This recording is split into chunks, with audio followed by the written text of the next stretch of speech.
आप सभी दर्शकों का संत वचन एकता चैनल पर स्वागत है। संसार का ऐसा कोई जीव नहीं जिसके अंदर काम वासना ना हो, चाहे वो पुरुष हो, चाहे वो महिला हो, चाहे वो पशु हो, चाहे वो जीव जंतु हो, सभी के अंदर काम वासना मौजूद है। घबराओ मत, साधना के मार्ग में गिर जाना भी दौड़ने के समान है। और विचार करो हम कहाँ से फिसले और वहीं से सावधान हो जाओ। जब काम आदि विकार आने लगे तो अपने मन की सलाह को मत सुनो। अपने मन का दिया हुआ भोग प्रलोभन चिंतन में मत आने दो। विचलित होना हमारे जीवन में नहीं होना चाहिए।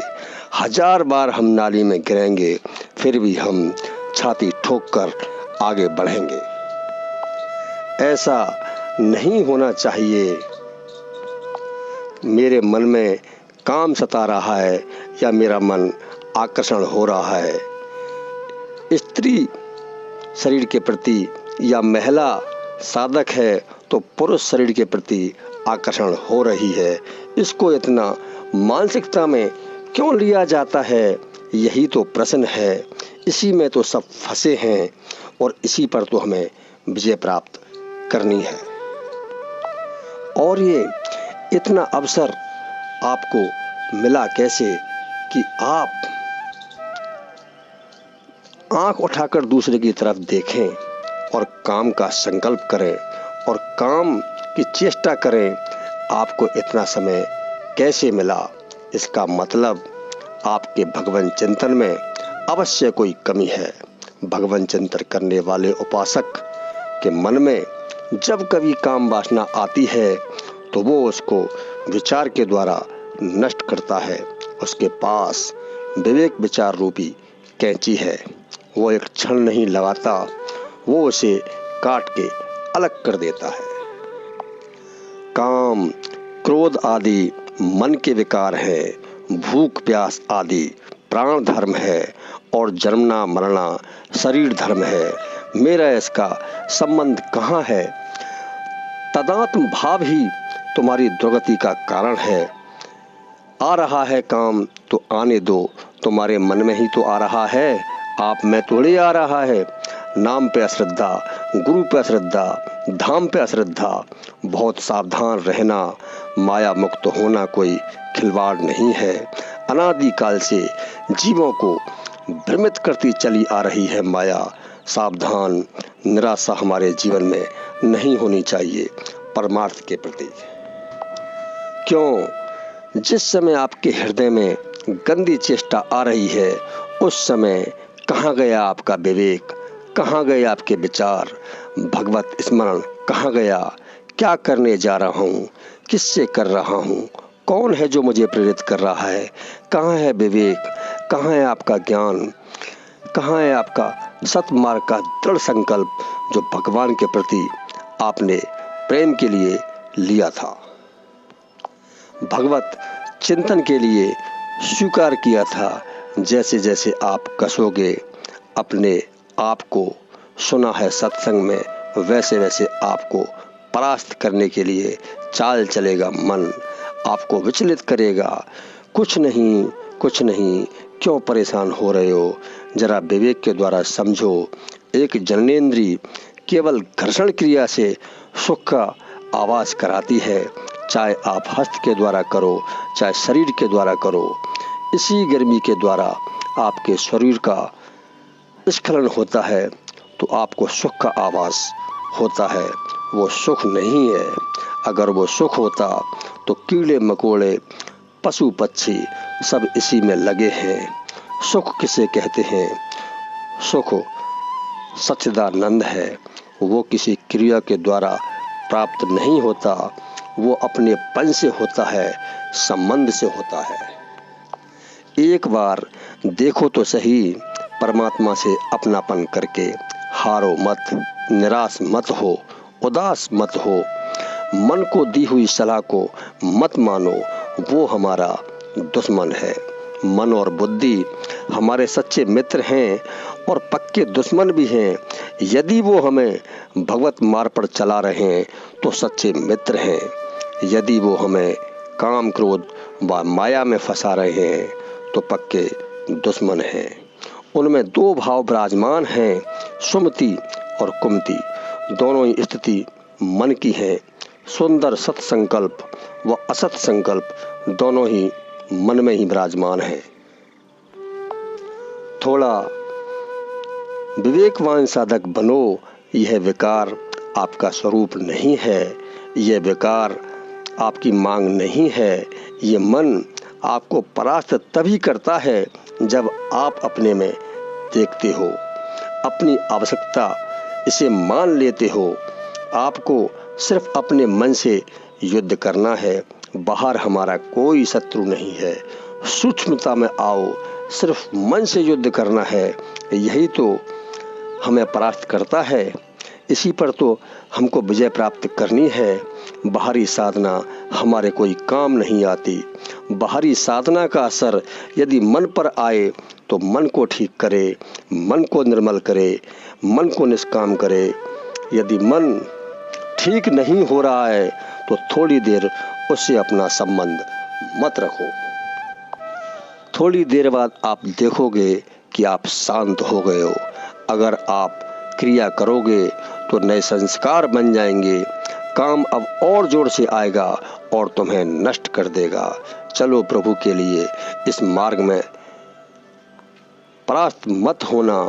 यह जो हमारे हृदय की वृत्ति है, जो बार बार हमें गिरा रही है, हमको फंसा रही है, हमको विचलित कर रही है, कहीं कोई विचलित नहीं कर रहा।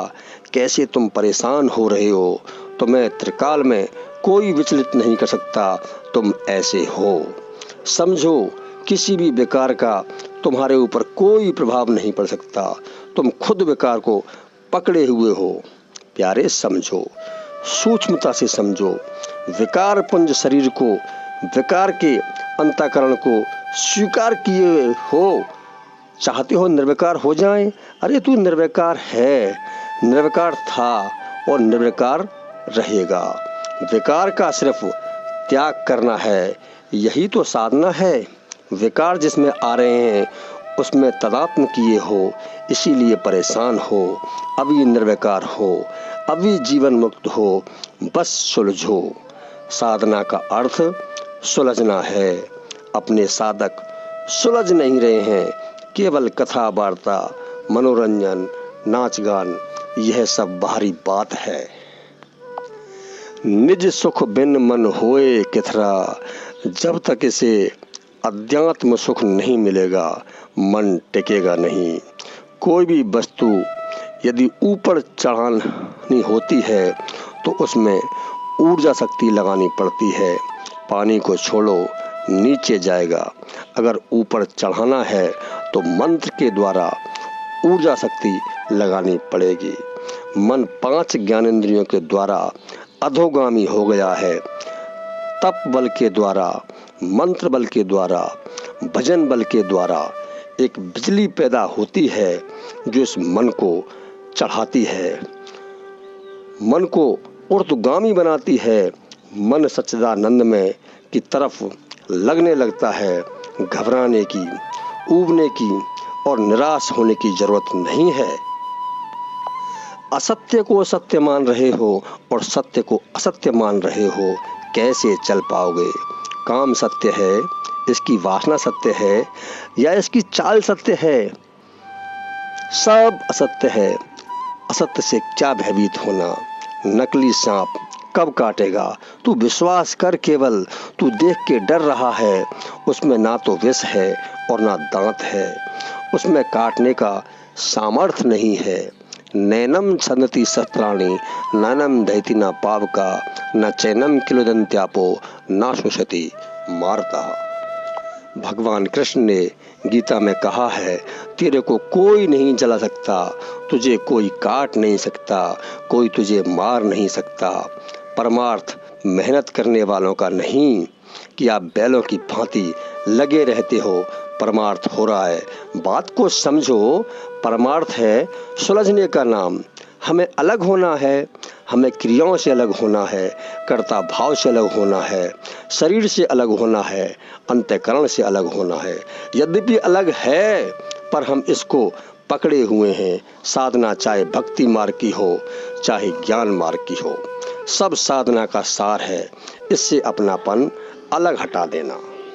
जानते हो, अधिकतर साधक बैलेंस बना के चल रहे हैं, विषय भोगता हुआ, मनमानी आचरण करता हुआ और प्रमाद को कृपा मानता हुआ। तभी कोई अनुभूति नहीं है, कोई दिव्यता नहीं है, कोई आनंद नहीं है।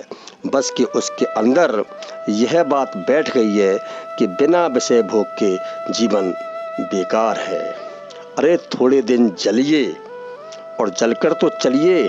आप देखिए, आप एक बार जलने का निश्चय कीजिए। जब तक आप जलेंगे नहीं, आपको पता नहीं चलेगा आपका स्वरूप क्या है। जिस समय आपके अंदर विकार आ रहा है, शांत भाव से बैठिए। किसको विकार आ रहा है, कैसे विकार आ रहा है, ऑपरेशन कीजिए।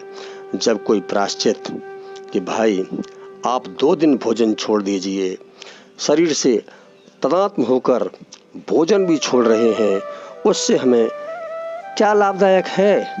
आप बताइए। मैं शरीर से 2 दिन भोजन छोड़ रहा हूँ, यह क्रिया भी तो फंसाने वाली है।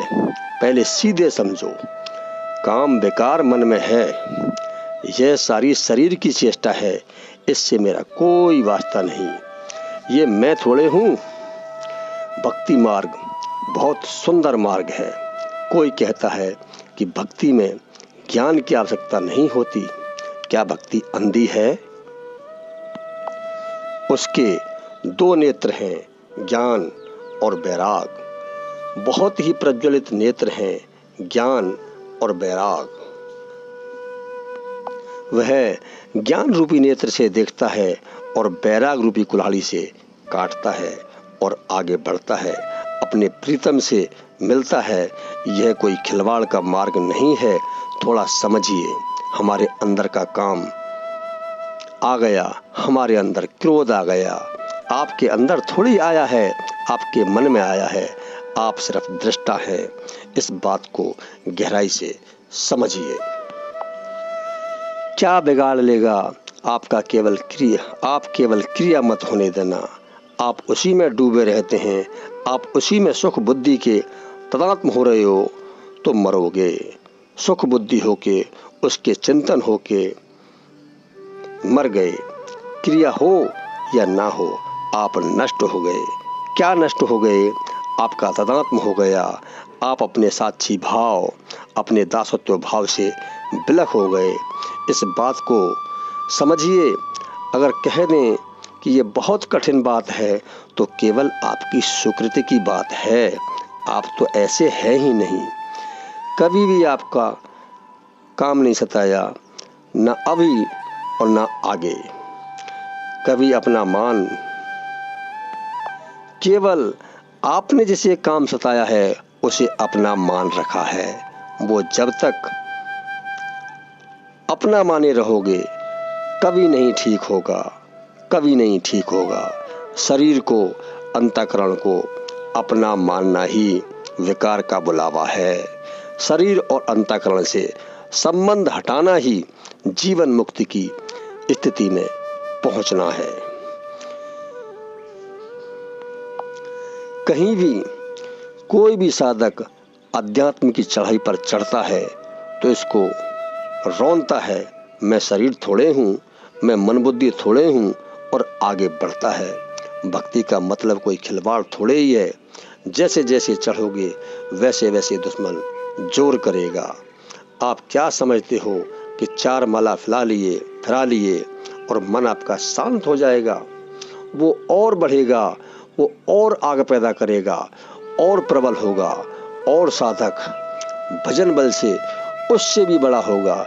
जैसे जैसे सुरसा बंधन बढ़ावा, तासु दून कपि रूप दिखावा। वैसे वैसे हनुमान जी अपना रूप बढ़ाते चले जा रहे हैं। काम वासना जितनी बढ़े उससे दुगने नाम बढ़ाओ। काम वासना को रौंदो, निराश क्यों रहे हो। शेरों का मार्ग है, शूरवीरों का मार्ग है, पूरे विश्व को परास्त करके टाल ठोकने वालों का मार्ग है। एक भी हमारा कोई सहयोगी नहीं है। जब हमारा मन, हमारी बुद्धि, हमारा चित्त, जब यही हमारे सहयोगी नहीं है तो बाहर हमारा कौन सहयोगी होगा। पूर्ण प्रसन्नता धारण करो, कोई तुम्हें परास्त नहीं कर सकता। इस मन की चालों में मत फंसो, कहते हैं बहुत जलाता है। उससे उस समय देखो तो सही किसको जला रहा है, कौन जल रहा है, साधना किस बात की कर रहे हो। बाहरी क्रिया से संसार पर विजय प्राप्त नहीं की जा सकती। इस बात को बैठा लो अपने हृदय में। अगर आप सिर्फ बाहरी क्रिया कर रहे हैं, अंदर विचार नहीं कर रहे, अंदर आप विवेकशील नहीं हैं, तो आपका विश्राम स्थल भोग ही होगा। देख लेना, जब इस शरीर रूपी ढांचे से ही संबंध अलग मानोगे तो कौन तुम्हें परास्त कर पाएगा। महापुरुषों के चरित्र को श्रवण करके वैसे आचरण करें। विचलित होना हमारे जीवन में नहीं होना चाहिए। 1000 बार नाली में गिरेंगे फिर भी हम छाती ठोक कर आगे बढ़ेंगे। ईश्वर का ही स्वरूप है मन और ईश्वर का ही स्वरूप है जीव। मन में इंद्रियों को वश में करने की क्षमता है और भक्ति में ईश्वर को अधीन करने की क्षमता है। भक्ति की शक्ति से, ईश्वर की कृपा से मन को हरा दो। कायर पुरुष घबरा कर हार मान लेता है और योद्धा टाल ठोक कर मन को जीत लेता है। साधक जब काम क्रोध आदि का चिंतन तन्मयता पूर्वक करेगा तभी मन परास्त होगा। जब काम विकार आने लगे तो सुनो मत इसकी सलाह, इसके भोग को स्वीकार मत करो। शास्त्र के रूप में और संतों के रूप में स्वयं ईश्वर ही बोल रहा है। साधक इस बात को अच्छी तरीके से जान रहा है। मन पर जीत पाना ही परमात्मा से मिलने का सच्चा रास्ता है। ये वीडियो आपको अच्छा लगा हो तो वीडियो को लाइक करें, शेयर करें और चैनल को सब्सक्राइब जरूर करें। प्यारे दोस्तों, नमस्कार।